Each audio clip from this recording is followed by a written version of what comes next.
Iya, kalau aku pribadi sih ya, kalau emang dari awal aku mau ambil langkah hukum, dari awal aku udah ambil itu gitu. Kan udah jelas ya, penyalahgunaan donasi itu kan ada pidananya gitu. Tapi sayangnya saya diberikan hati sama Allah untuk tidak melakukan hal tersebut sama orang yang sakit gitu. Jadi saya tidak. Heboh pengakuan Aji, pelaku penyiraman air keras ke wajah Agus, sering ditegur karena sakit hati. Sosok Aji menjadi sorotan. Pelaku penyiraman air keras pada wajah Agus Salim menjadi sorotan kembali setelah viral masalah uang donasi. Tak sedikit yang kini mempertanyakan apa sebenarnya motif Aji hingga begitu tega menyiram air keras ke wajah Agus. Seperti diketahui, tindakan Aji dilatar belakangi sakit hati pada Agus. Korban dan pelaku diketahui kerja di sebuah kafe di kawasan Cengkareng, Jakarta Barat. Agus laku atasan disebut menegur Aji soal pekerjaan, namun pelaku tak terima dengan teguran itu dan berujung sakit hati. Pelaku ditegur oleh korban karena ada pekerjaan yang tidak sesuai di tempat kerjanya tersebut. Pelaku atas nama Aji ini nggak terima. Terus terjadi pertengkaran hingga pelaku sakit hati kepada korban. Setelah insiden pertikaian masalah pekerjaan, kabarnya pelaku langsung merencanakan aksi penyiraman pada Agus. Aji menggunakan gayung untuk menyiram air keras ke wajah Agus ketika korban dan istrinya Elmi Nurmala dalam perjalanan pulang. Pelaku memang sudah merencanakan aksinya dan membuntuti korban di Duri Kosambi setelah membeli air keras di toko penjual bahan kimia. Secara mengejutkan, kali ini muncul rekan kerja Agus yang ternyata beberkan cerita yang sebenarnya. Mata. Ini mata malah gak dibener-benerin, gak diapa-apain. Operasi plastiknya juga kagak. Kan ada tuh yang bekas ini, tangannya juga semua itu. Ya gunakan dong sebaik-baiknya. Untuk masuk rumah sakit, laporkan ke pihak yayasan. Rumah sakit pemerintahan mana yang menolak pasien BPJS pengen ganti ke pasien biasa atau eksekutif terus ditolak? Itu statement terkocak sih yang aku dengar dari podcastnya si Densu sama siapa tuh, sama Agus ya, yang korban penyiraman air keras sama. Nih, dengerin kata-katanya Agus ya, dengerin kata-katanya Agus dengan seksama. Novi, bantu saya. Saya minta sama Mbak Novi, mohon banget bantu saya untuk perawatan saya, Mbak Novi. Bantu saya. Agus mohon, Mbak Novi. Iya, nanti kita bantu ya dari yayasan ya. Itu sebelum podcast Densu, belum podcastnya Bang Densu, dan belum open donasi.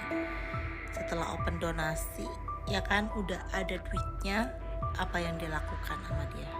Nih.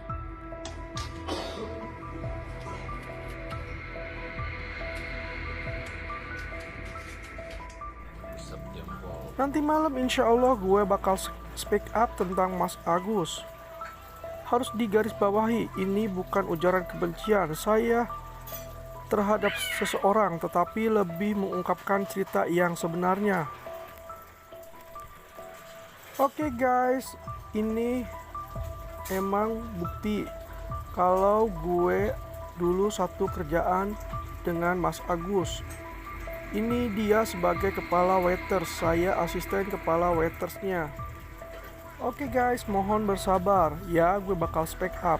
Tapi tidak semua bisa diceritakan karena emang aib dia ada di gua semua. Gua takut dosa. Gua menceritakan keresahan gue dan kalian semua. Kalau kalian kepo sama akun Instagramnya, buka aja Salim Hoki. Berarti lah, kalian kalau nanya tanggapan Agus ke gue nggak ngikutin beritanya, cuman gara-gara viral. Ini kalian yang minta ya. Jangan kalian bilang gue nimbrung, gue nggak tahu Agus, gue nggak ngikutin kasusnya. Yang gue tahu gara-gara kalian minta komen soal Agus, akhirnya gue coba untuk cari tahu apa sih beritanya gitu. Oh, dia disiram air keras. Deh. Terus dia menjual kesedihan, katanya pengen balik ke Aceh. Ternyata uangnya dipakai untuk bayar utang dan lain-lain.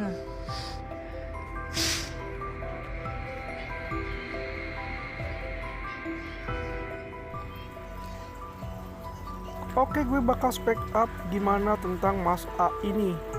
Gue kerja di salah satu restoran Korea Chinese bareng Mas A. Mas A itu posisinya sebagai kepala waiters. Saya asisten kepala waitersnya. Dari awal saya kerja bareng dia. Emang Mas A itu kalau negur bawahannya bikin sakit hati. Dia selalu pengen dihargai sebagai atasan. Gak pernah bisa menghargai anak buahnya seperti saya. Emang Mas A ini kalau soal berbicara manis banget mulutnya, pinter cari perhatian ke bos. Banyak banget karyawan yang resign gara-gara sifat dia. Sudah banyak memutus rejeki orang kerja di situ. Saya saksinya sendiri. Sudah 5-10 karyawan yang memilih resign dikarenakan Mas A. Cuman saya yang mampu bertahan selama 1 tahun lebih menghadapi sikap dia yang gampang emosi, gak mau kalah. Oke, mungkin kalian beranggapan, emang anak muda zaman sekarang kalau kerja ditegur gampang sakit hatinya. Hei, kalian tidak tahu gimana wataknya Mas A ini. Sampai sering loh Mas A diajak berantem. Ingat, mental orang itu beda-beda. Mas A itu dia pengen tegas tapi cara dia salah. Banyak banget aib pribadi dia. Saya tahu semua. Cuman itu bukan ranah saya untuk membongkarnya.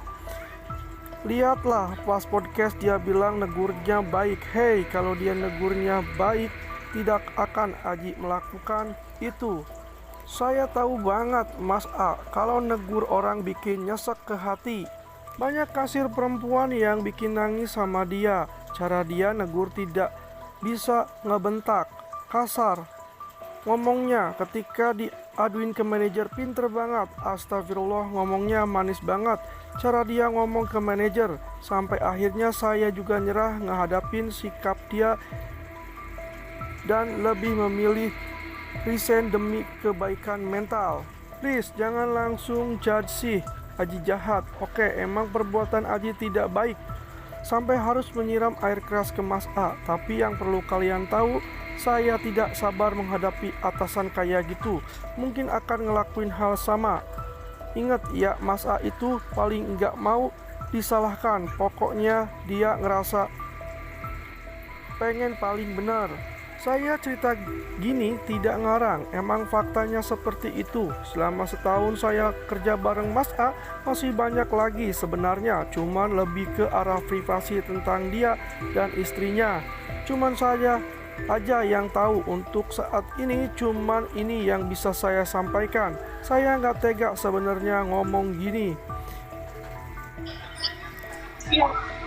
Kalau aku pribadi sih ya, kalau emang dari awal aku mau ambil langkah hukum, dari awal aku udah ambil itu gitu. Kan udah jelas ya, penyalahgunaan donasi itu kan ada pidananya gitu. Tapi sayangnya saya diberikan hati sama Allah untuk tidak melakukan hal tersebut sama orang yang sakit gitu.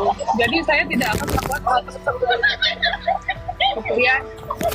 Tapi sorry agak bising, saya lagi di jalan. Ya intinya itu sih Pak. Kalau saya pribadi sih saya nggak pernah mulai ya, karena saya mau juga semua baik-baik aja. Ini kita niat baik ya, nggak ada kita dari awal gimana itu nggak ada sama sekali. Jadi mau dia kayak gimana pun sama saya ikhlas nggak apa-apa. Tapi untuk tindakan nantinya yang akan saya lakukan itu di luar dari kuasa saya. Pengacara saya hanya berbicara sesuai fakta. Malam ini ada pertemuan dengan Bang Farhat. Bohong, nggak ada.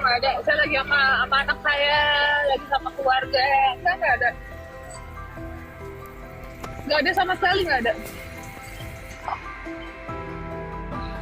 Apakah pada saat misalnya Farhat Abbas sudah muncul atau seperti sekarang ini, adakah misalnya Farhat Abbas mengkonfirmasi ke Kan? Atau pihak dari Mas Agus nggak ada? Sebelum mereka follow up ke media? Oke, nggak ada ya. Nggak ada sampai detik Ada ini. lagi? Sampai detik ini nggak ada.